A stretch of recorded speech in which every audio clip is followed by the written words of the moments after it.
On November 11th, 2016, one single duplication glitch destroyed 2b2t's economy completely, that even today, 9 years later, the server is still flooded with infinite resources.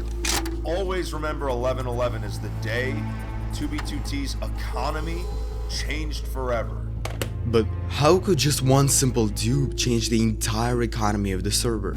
Why didn't the economy change from the previous dupes, and how did the real world economy play an enormous role there? To answer these questions, we first need to look at the little discovery that broke everything.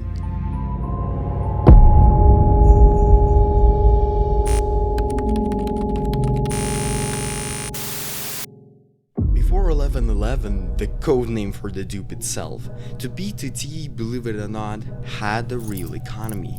Golden apples, rare materials, even basic diamond kits, they all held genuine value. But that had all changed when a player, no rusher, stumbled upon something that looked like a simple bug. That time he didn't know that a single line of code would change the entire direction of the server. Previous dupes on 2b2t, like Piston or a minecart dupe, were often kept in secret, guarded by elite clans. They were glitches, yes, but controlled ones, impacting only a fraction of the server's supply. This was different. This wasn't some whispered secret among a few clans. For the first time in 2b2t history, a duplication glitch method that was about to go completely public, and nobody was prepared for the economic bloodbath that followed.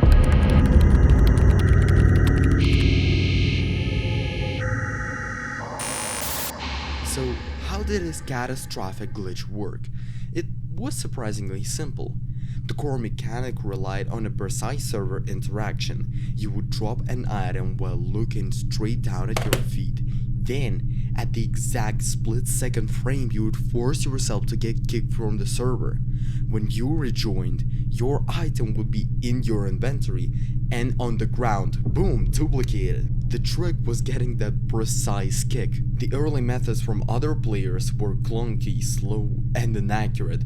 But then, a YouTuber called BarrenDome released a game-changing public tutorial.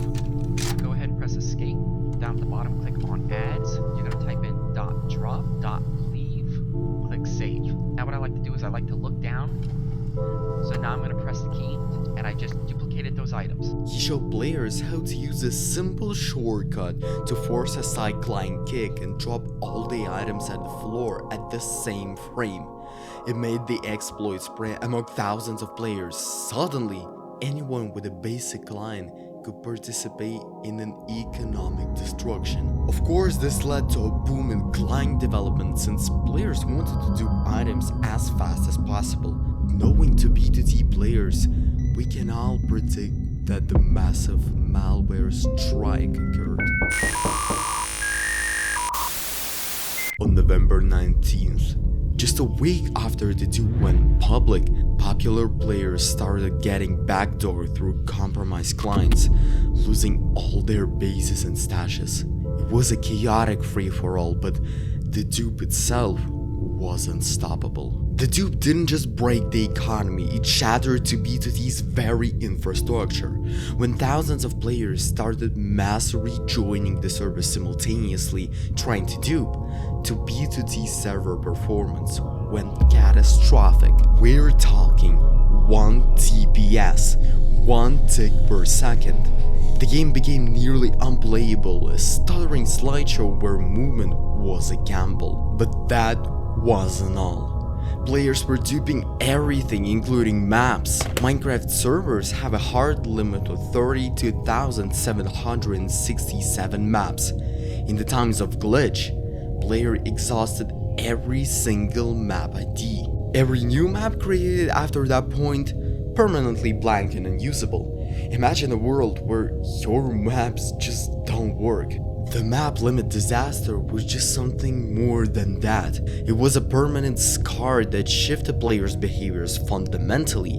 Why farm where you could dupe? Survival gameplay of the server transitioned into industrial-scale duping operations. The server was no longer a place of a challenge, but a giant, broken printing press. It was a complete infrastructure breakdown.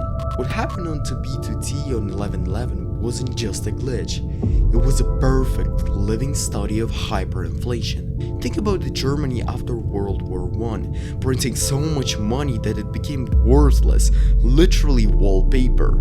Or Zimbabwe. I bet everyone had once ever heard on TikTok that Zimbabwean dollars became 10 times cheaper than just a regular toilet paper in 2000s. If we think about it this way, 2b2t experienced the exact same phenomenon. The infinite sublime duped items made that formerly rare items like diamonds, totems, and enchanted golden apples rapidly lost all their value. There was no more scarcity. If everyone can get anything instantly, nothing is truly worth anything. Because the reason that diamonds are expensive in the real world is because we first need to mine them a couple of kilometers down, crush the ore, scrub it, dense it, let it recover, go through a million of other steps, and only then potentially sell it. If we were finding diamonds on the street like rocks, they would hardly cost anything. This effect wasn't just temporary, it permanently destroyed the market saturation of previously rare items. Think about the last 2b2t video you watched. I bet at some point it showed a player or a stash filled with enchanted golden apples or a god set. Well, the 11/11 Dupe became the exact reason for that. The server shifted from scarcity-based economics, where valuable resources are limited and often considered as really expensive due to their rare nature, to what we can only call abundance economics. Players' objectives fundamentally changed, no longer focused on obtaining resources, but on hiding and duplicated them in mass. And this is why over nearly a decade later, the effects still persist. It created the modern 2b2t culture where everyone, from old to new players, has a god tier equipment. It's a permanent legacy of a total monetary policy breakdown on the server. So, the next time you see a modern 2b2t video and players are casually running around with stacks of enchanted golden apples and full god armor, you're looking at the direct, permanent economic effect of the 11/11 Dupe. That single event didn't just break the server's economy, it transformed its entire culture and gameplay philosophy. It's a fascinating, chaotic example of how an economic warfare, even in a game, can have a permanent, real-world parallel consequences. What do you think? Will 2b2t's economy ever truly recover from something like this? Let me know your thoughts on this down in the comments below. Don't forget to like and subscribe for more deep dives into Minecraft's weirdest corners.